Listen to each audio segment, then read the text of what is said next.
Bowen, McLeod & Britt helps both large corporations and small businesses with insurance, risk management, and employee benefits using the same values they've held true for over 30 years: knowledge, vision, accountability, and service.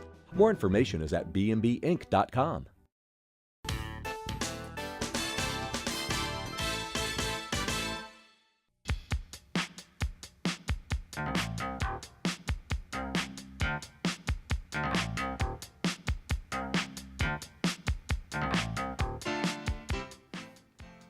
Hi, I'm ERROL LABORDE. Marcia is off tonight. A month from tomorrow is Inauguration Day in New Orleans. We'll hear what was learned from an extensive interview with the mayor-elect.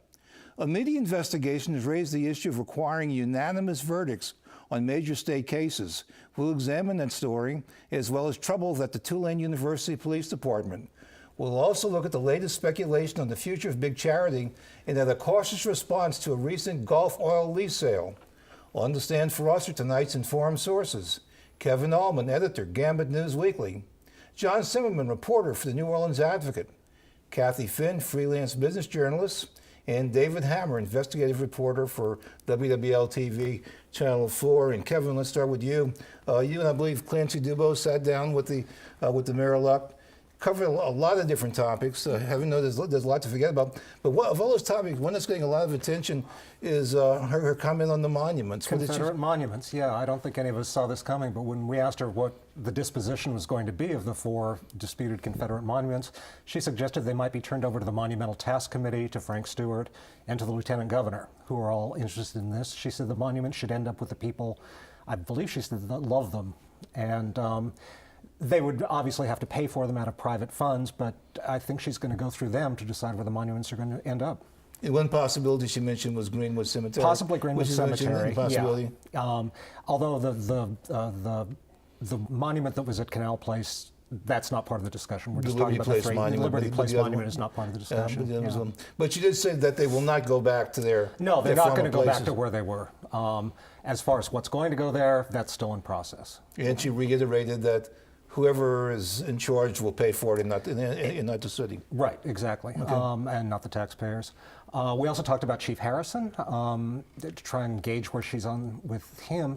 This week, she said she'll come out with some kind of a measurement tool that they will use to measure his performance over the next couple of quarters, and that's going to decide for her whether he stays or goes.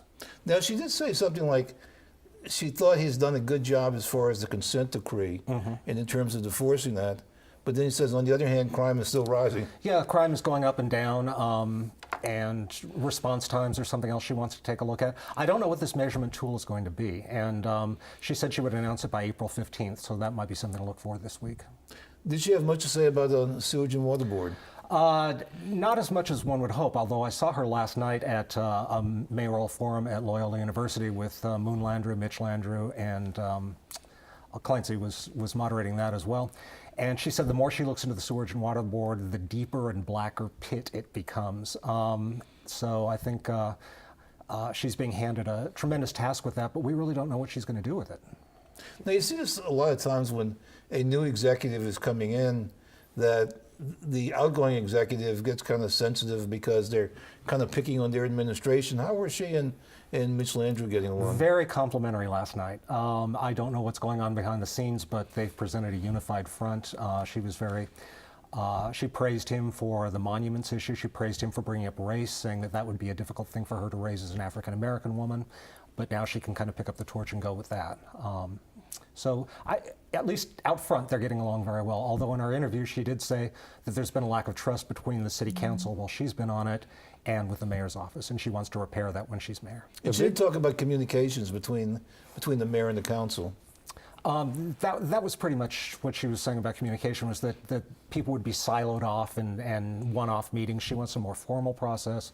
If you've listened to the mayor-elect at all, you know that she's very big on consensus and dialogue, which our current mayor often just kind of took the lead on many of these things. And it doesn't seem, one change that Mitch Landrieu made, and it's something apart from what the city charter calls for, was having deputy mayors. Right. That doesn't really have any charter back legal grounding, but it sounds like she's not going to keep that. She's not going to keep that. She's going to go back to the city charter system. We tried to get some names out of her for people that she was looking at. She's still keeping those fairly close to her vest. And she's going to be sworn in a month. Unlike many other mayors, she's had, what, 5 months, I believe, in between the election and when she's going to be Well, that's inaugurated. longer than most mayors have had. I mean, Yeah. that's one of the longest It is lame one of duck the periods longest. ever, yeah. So I think people are really wondering what those names are going to be because, I mean, it's 80% of the time has passed. Kevin, Yes. did she indicate what kind of hands-on role she would play with the Sewage and Water Board? Because one of the things that came out of our investigation and the whole issue after the August flooding was that the city, Landrew took this really hands-on approach to try to deal with it.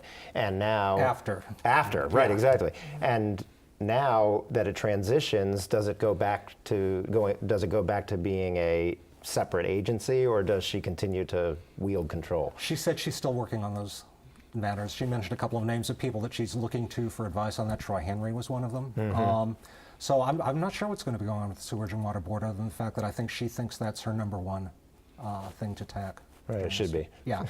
The last thing she mentioned, which I thought was interesting, is that she would be open to opening up the French Quarter to short-term rentals, which I think is going to be kind of a third rail to step on here. Right. To new short-term rentals? Yes, because they're banned in the French Quarter right now, but she's talked about taking some of the pressure off other neighborhoods by possibly opening up the French Quarter to short-term rentals, which surprised me. It's definitely something that voters talk about as a bulwark issue, that has been overlooked, generally speaking, I think.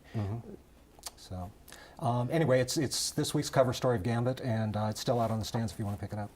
Now, it's one thing who, like, the official VIPs in her administration would be, but who do you get the feeling has her ear? I mean, who does she talk to? Who's giving advice? I can tell you definitely in the state legislature, she mentioned Neil Abramson from the New Orleans delegation and Karen Carter Peterson. She and Peterson have been friends for a long time, but what I didn't know is apparently that she's been working with Abramson while she's on the council, and she mentioned meeting with him for briefings and things like that, which I thought was interesting. And one thing that'll be unusual is she may be the first mayor whose roots are from the neighborhood movement. Yes. Others have come either from political groups or from law firms or something, but she got into politics as a neighborhood activist in Broadmoor. Right. It was, Clancy calls it bottom-up politics. In the past we've had, I wouldn't say machine, but we've had Soul, we've had Bold, we've had these kind of powerful groups coalescing around one candidate and pushing him or her. Ms. Cantrell, she comes from Los Angeles. She moved here in the 90s and came to prominence after Hurricane Katrina when she helped rebuild Broadmoor. And from there, it's just been a steady stair-step up. And that's a real post-Katrina story to have a mayor who's not born and raised here. That I don't think that would have even been conceivable before Katrina. No, I don't either.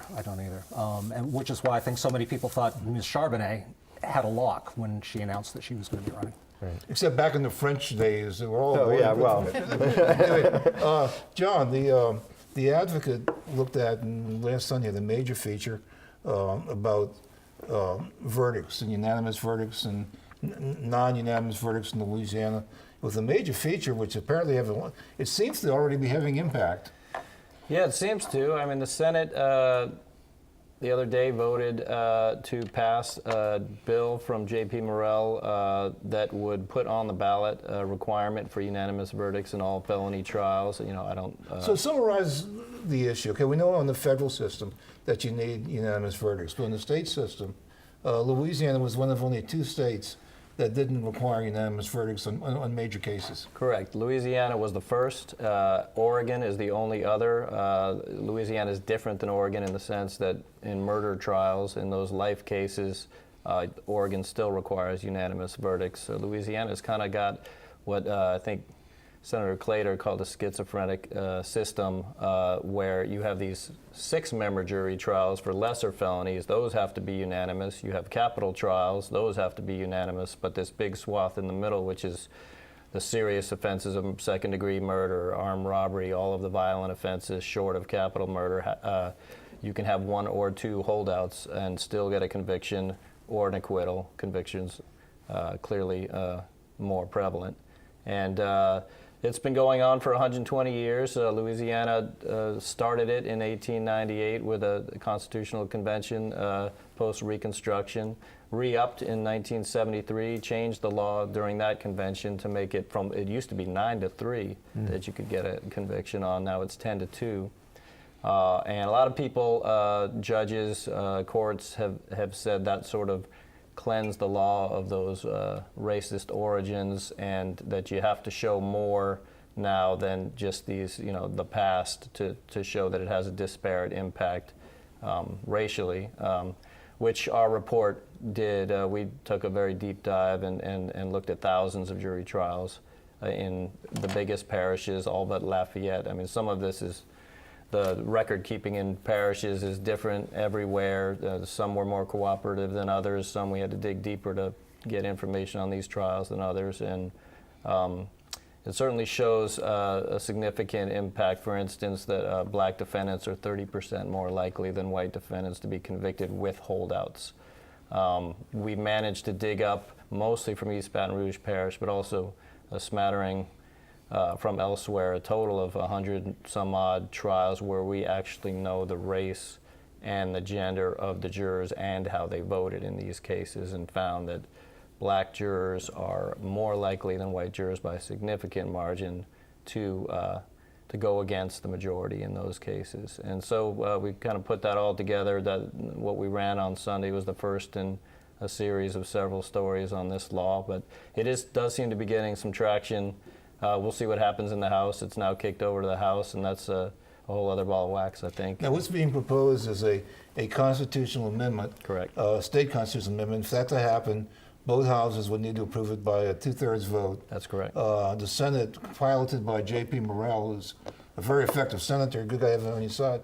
All right, you got to pass the Senate by a 1-vote margin, but Correct. now it needs to go to the House to try to get that 2/3 vote. It's still in committee in the House as well. It's in Mac's committee, and it's the Criminal Justice Committee. So that it faces a bit of a slog even getting out of that committee, from what I'm told. I'm not up there, so I don't quite know how the dynamics work there. But I still think a tall order. I mean, it's been around 120 years. This is a new issue for a lot of these lawmakers. It's not something. I mean, it's been there, and so I think there's an education process. Does that have to go to a popular vote? It does. It would have to go on the ballot in November, I believe, and so that's where it would head if this bill gets through.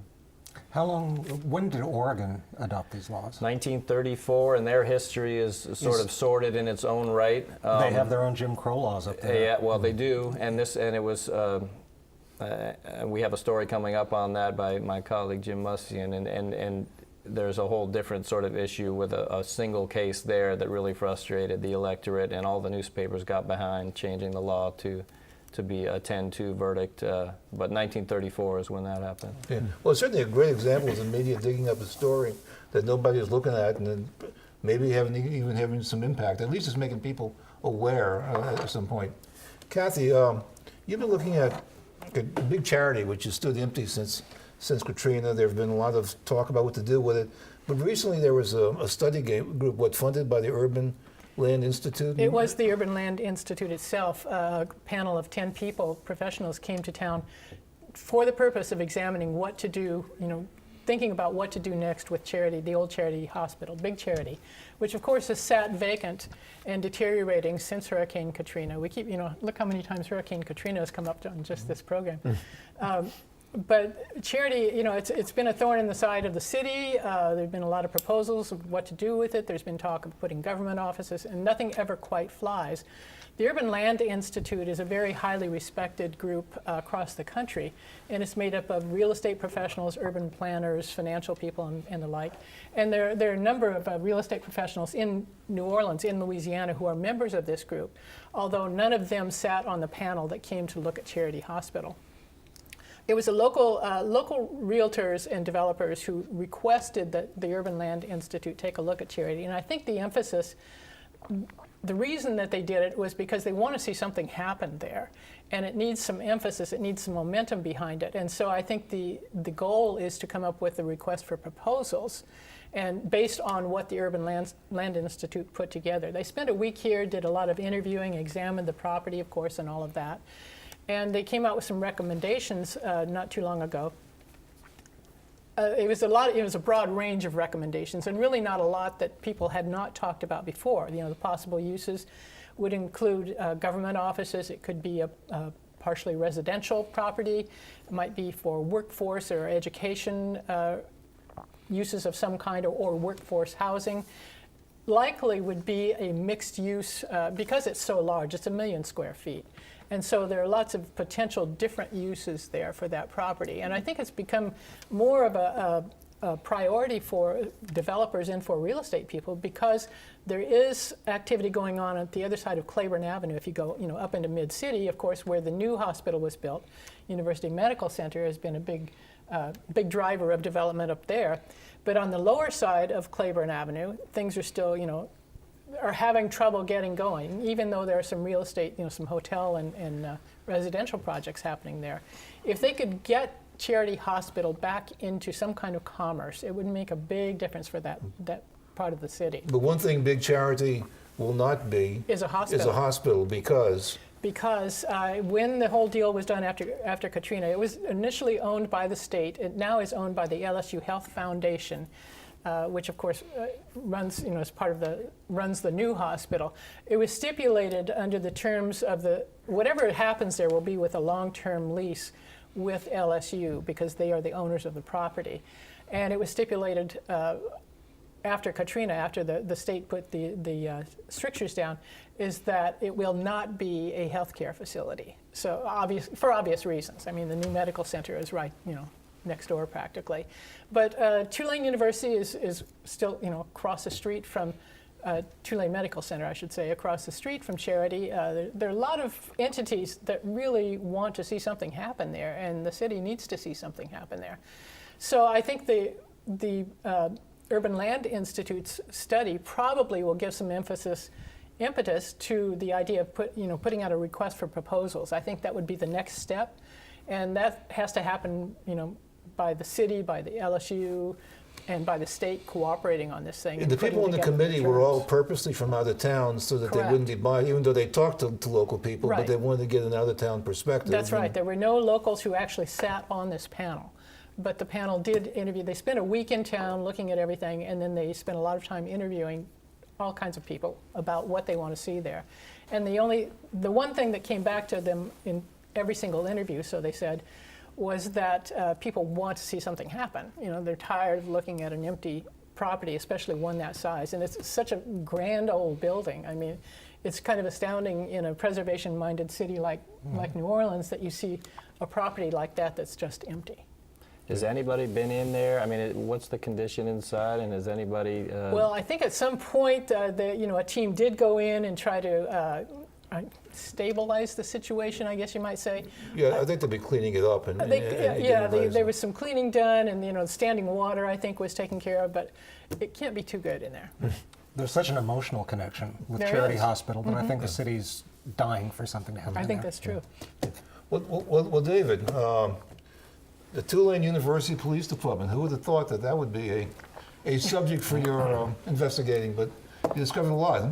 Yeah, and you talked earlier about hoping you have an impact with your reports after the fact, but in this case it was actually an impact before we were ever able to air the first story, because to give Tulane some credit, they reacted quickly when we started asking questions. Initially, we were looking into... two guys. I mean, both of you had an impact on policy this week. So. Well, you talk about public policy. The issue with Tulane Police is that they are a private institution, Tulane University is, and they said, well, we don't have to follow the same rules of disclosing what our police are doing as public police forces do under the Public Records Act. But we argued that they did, because their police actually patrol an area that's almost 3 times the size of the campus uptown, plus they patrol around the downtown area where the Tulane Medical School is. And so we argued that when they're interacting with the general public and they're being accused of excessive use of force and things like that, that we deserve to see what was going on. So they did eventually agree to release some documents, and we were able to get video that showed an incident in 2016 where a suspect was detained and handcuffed and then held by the throat and then tased while he was handcuffed. And there were reports done by the What was command he a staff. suspect for? He was a suspect. He was a serious suspect for domestic violence and a battery on his estranged wife, who he then followed or accompanied to the hospital, and she didn't want him there, and she made a complaint. So he was definitely a suspect for major crime, but it was about how they handled the situation. And there was a review done internally, and they found excessive use of force. But then when the chief got a hold of that and decided that things needed to change, the reports were changed. And there was another incident actually that involved a fight at a bar off campus, not involving Tulane students or Tulane affiliated people. There was a complaint of excessive use of force, findings of excessive use of force, and in this case you had reports where the actual findings were changed on the report to make it go away. So these were things that we had a dozen police officers, current and former members of the department, coming forward, speaking to us, and we were able to document everything, and it led to the police chief resigning, the deputy chief resigning, and a top commander being fired. Now, a lot of these people, I believe the chief and some of the police worked previously for the New Orleans Police Department? Right, that commander that I mentioned who was fired, she was a 21-year veteran of the NOPD who resigned under investigation in 2004 due to a situation where she was battering fellow officers and a complainant. She said it was off duty, but that was enough for her to be suspended and then resign under investigation at NOPD. That was all in her file, and there was another officer who's currently on the force at Tulane who was actually found guilty of battery on fellow officers and actually threatening to draw her weapon on fellow officers who were trying to arrest her boyfriend, and was fired from NOPD and is now at Tulane. And the response from Tulane was, well, we didn't have processes in place to review those files back when we hired these people in 2005 and 2008. That they said that some of these issues were brought to their attention by me when I was asking about them and presenting them with documents that are public record from NOPD and very easy to find. How many officers are there in the Tulane? They are force? now at 83 officers, I believe, 80-something officers. They had been very recently at 104 officers, but many officers have resigned in recent months because of the concerns about management. I understand that the leadership now, the new leadership at the police department, is talking about offering jobs back to people who have left recently who have clean records, trying to make up for some of the issues that they've been having. Okay. I remember when universities had police departments and they got away from them and started calling them campus security, thinking that was a milder name, and now they're back and having police. I guess it's saying something about life on campuses. You know, Tulane has government plates on their police cars. Other universities who have private police forces don't. So you can't have it both ways. It's either public or private. And in this case, you have a wide cause to say that the Tulane Police Department provides public service to the public and not just campus security. It's interesting that you have these agencies, that you have the NOPD under this consent decree, and everybody's got all eyes on use of force and this sort of transparency under a federal judge, but you have Tulane Police covering some of the same area, right, and you have the state police in the French Quarter under different rules and different sort of modes of transparency or non-transparency, and sort of, the key is the people who police us have to be held accountable. And it's not just, there are people who pay $70,000 a year to attend Tulane. They want to be able to hold the police accountable, but if they're going to be policing us and the public, it's a matter of public interest. Okay, I have to move on. Kathy, recently there was a sale of oil leases in the Gulf, and the prices went up, but there wasn't that much excitement among the buyers. There was very little excitement among the bidders, as it were. Yeah, this is the Gulf oil lease sales are, they do this periodically and invite in, of course, everybody who's out there in the Gulf of Mexico and drilling and producing. This sale, only 1%, there were millions of acres offered up in this federal lease sale, and only 1% of the leases attracted bidders. I mean, that's a really tepid response to this, and it's interesting in the environment because we've seen oil prices tick up strongly. Compare prices to a year ago, we see prices now above $65 a barrel, spot prices, and that's a huge difference from a year ago. But it's been volatile. It's been up and down, and it's it's not been a steady climb, and there's no assurance of how long this will last. And obviously the industry, before they go out and spend new money, big new money, it's extremely expensive to drill in the Gulf of Mexico. Before they see, make any commitment like that, they want to see sustained higher prices and know that it's going to be out there for a while, because it takes years to bring that product onshore, once they start drilling.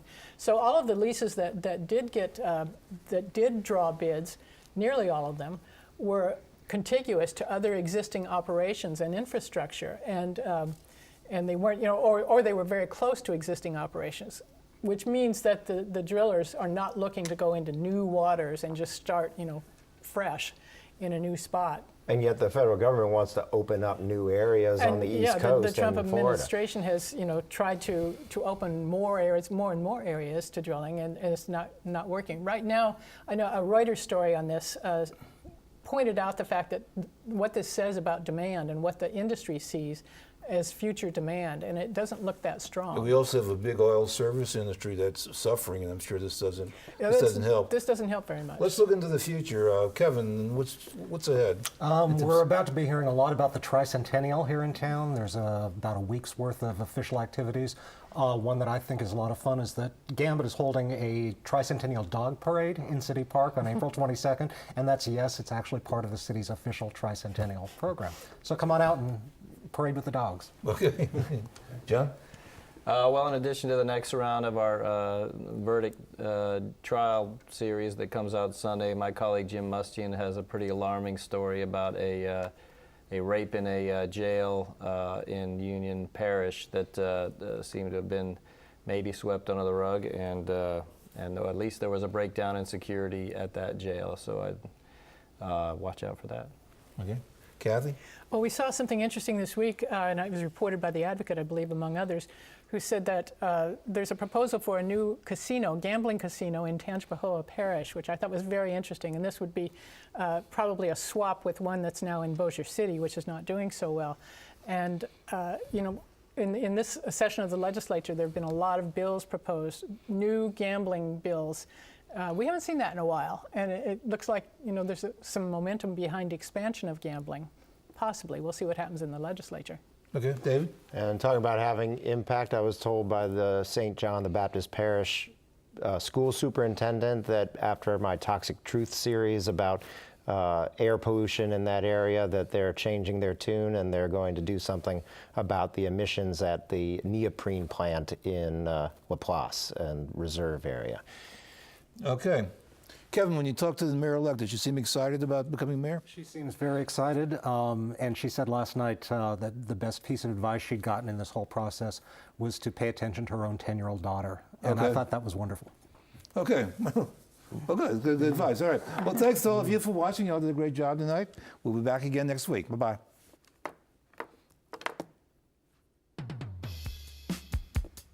All right. The firm of Bowen, McLeod & Britt helps both large corporations and small businesses with insurance, risk management, and employee benefits using the same values they've held true for over 30 years: knowledge, vision, accountability, and service. More information is at bmbinc.com.